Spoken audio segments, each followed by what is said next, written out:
Good morning. Thank you for joining me for another 5 good minutes with the Word.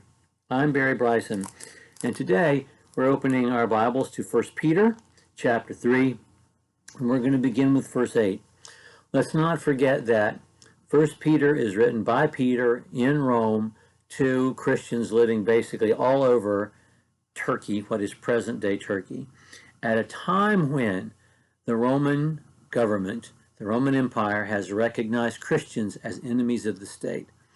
And Christians in the city of Rome are undergoing terrible persecution. Christians throughout Asia, Bithynia, the places he's writing to, Pontus, Galatia, they are going to experience this. This wave of persecution is headed their way. It hasn't reached them yet, but it's about to. And he's teaching them how to survive this wave of persecution, and that's the way First Peter was used in the first 3 centuries of church history until the legalization of Christianity in 313. So let's remember this. First order of business is not build a bunker. First order of business is remember who you are, and then get your relationships right. Verse 8, we're going to be reading through verse 12. To sum up, let all be harmonious, sympathetic, brotherly, kind-hearted, and humble in spirit, not returning evil for evil or insult for insult, but giving a blessing instead. For you were called for this very purpose, that you might inherit a blessing. For, and here he quotes Psalm 34, let him who means to love life and see good days refrain his tongue from evil and his lips from speaking falsehood. And let him turn away from evil and do good. Let him seek peace and pursue it.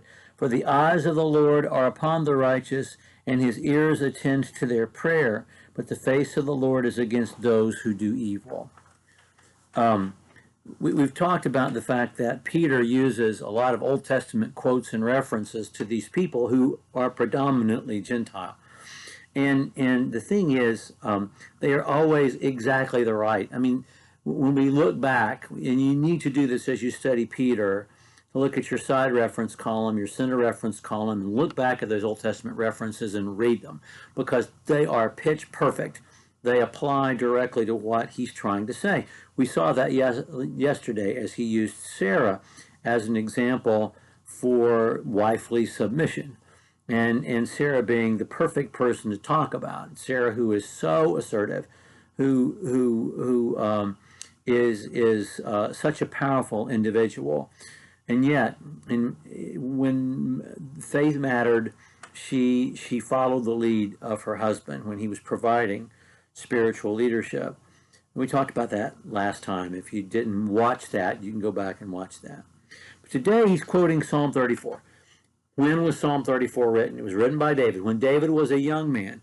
It was written by David when he was fleeing from Saul, and he ended up among the Philistines, and Abimelech was king, and he was afraid Abimelech, who recognized him, was going to kill him, and he pretended to be insane and let his drool roll down on his beard. And it's hilarious, really, the episode from 1 Samuel, because Abimelech says, do I not have enough insane people in this town that you bring this guy here? Get rid of this guy. And David escapes by pretending to be insane.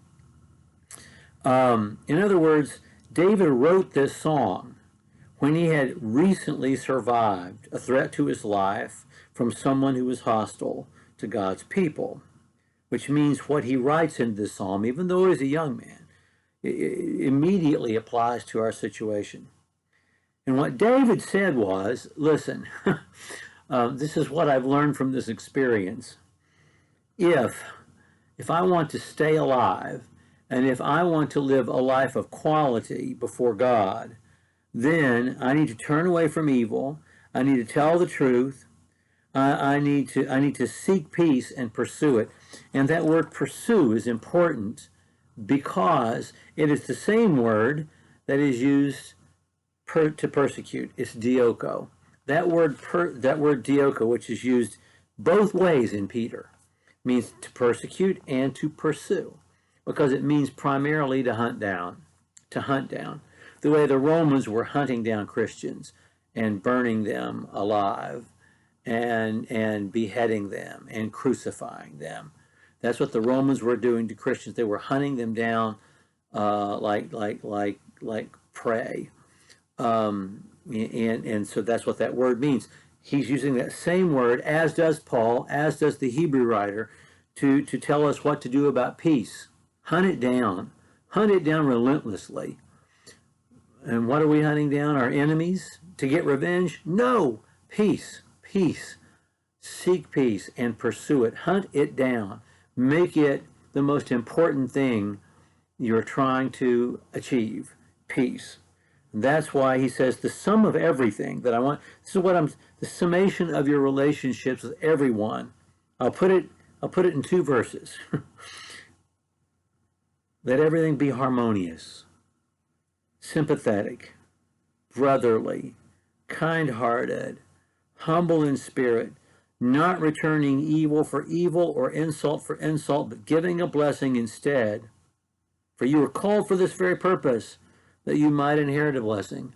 He doesn't have to say it. He said it before and he's going to say it again.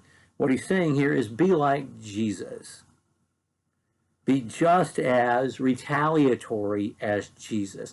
Be just as hateful as Jesus. Be just as closed off and